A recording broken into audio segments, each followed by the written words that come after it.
Today I'm going to show you how to turn your LLC to an S Corp and save thousands of dollars using a third grade drawing.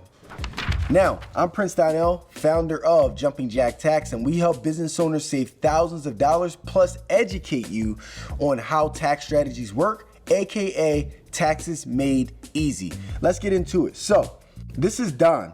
Now, Don starts a business that generates $100,000 in sales, which is awesome, by the way, because 86% of businesses don't even make it over 100,000. So he's a part of that 13%. So congratulations if that is you.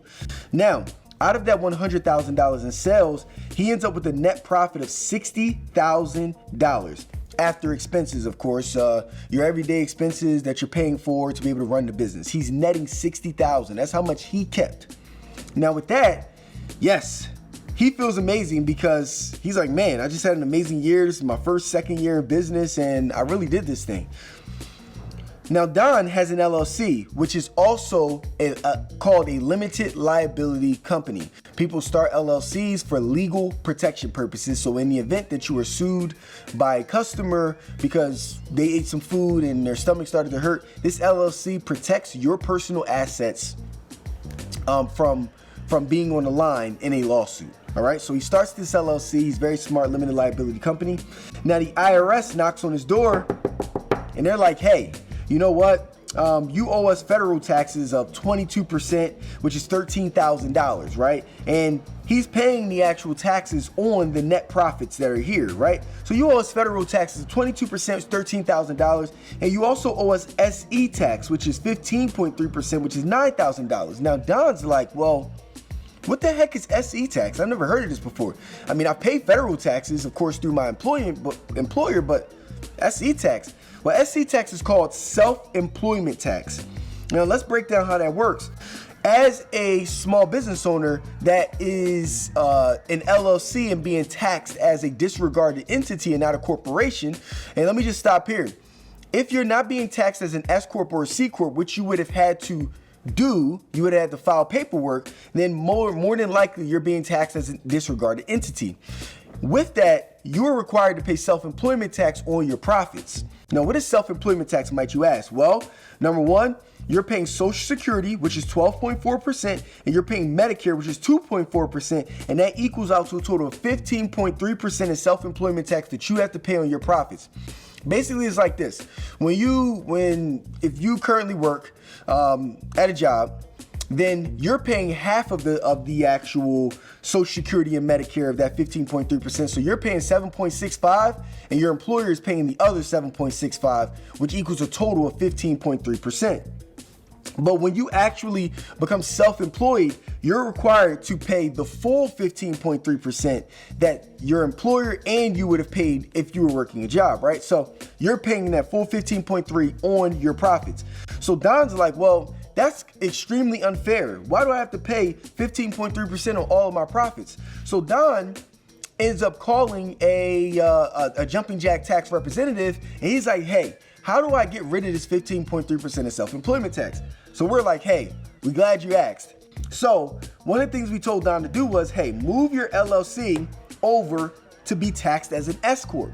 So you can still have an LLC, but instead of being taxed as a disregarded entity, you decide to be taxed as an S Corp. And there are specific reasons to do that. I won't go all the way into the reasons of going into an S Corp, but I'm going to break down how it works.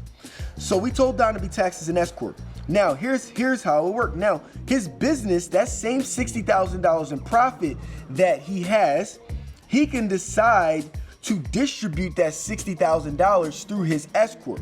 He could take a distribution, or he could decide to push that out as a salary, some form that he does it through salary/distribution. And through doing that now, you can do that specifically through an S Corp. We're now able to save him up to $9,000. It could be a little more, it could be a little less.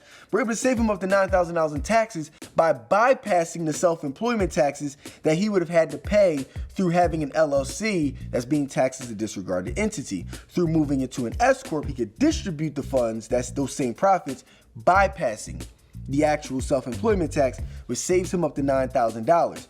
Now with that, he has the ability to reinvest the money back into the business, which now allows him to market to be able to get new customers, and now he's making more money. Yes, Don is a very smart business owner because he contacted a bookkeeper who basically keeps all of his transactions in order. And then he got a tax professional who's able to make sure he's filing the S Corp the right way. And then he also has a payroll provider, because when you move into an S Corp, you are required to put yourself on salary. So if you're a small business owner right now, you're like, Don, I am paying self-employment tax, but I mean, what are some of the rules around moving to an S Corp? Well, one of those rules, which is the biggest, is that you have to put yourself on salary. Okay, and if you're just an LLC without being taxed in S Corp, you're not required to put yourself on salary. This here, you gotta pay, your corporation has to pay you that salary. And some business owners may not have the necessary revenues or the profits to put themselves on salary or take on that type of responsibility. So you do gotta put yourself on salary. And then on top of that, there is upkeep when it comes to the S Corp. When it comes to, say, the legality around the S Corp, the taxes around it, the annual filings with the state. So all these things are required when moving to an S Corp. And this is why I highly encourage that you talk to a tax professional and a bookkeeper so that they can ensure that your business is in the right position to do so. My recommendation is to move into an S Corp when you have at least $50,000 in profit. $50,000 in profit. Now remember this example. Don did $100,000 in sales, but he netted $60,000 in profit.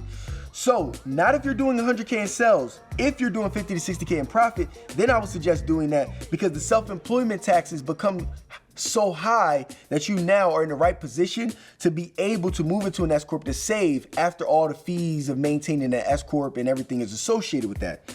So with that being said, we do it all here at Jumping Jack Tax and Jack Books. So we help small business owners with their taxes, with their bookkeeping, with their accounting, so you don't have to do a thing. You can focus on doubling down on your business, marketing your business, bringing in new customers, while we focus on your back-end finances. So if interested, the link is below inside of the actual bio, and you can click that link, go to our website, book a consultation with one of our representatives so they can talk to you more about how we can streamline your business financially. And this is Don.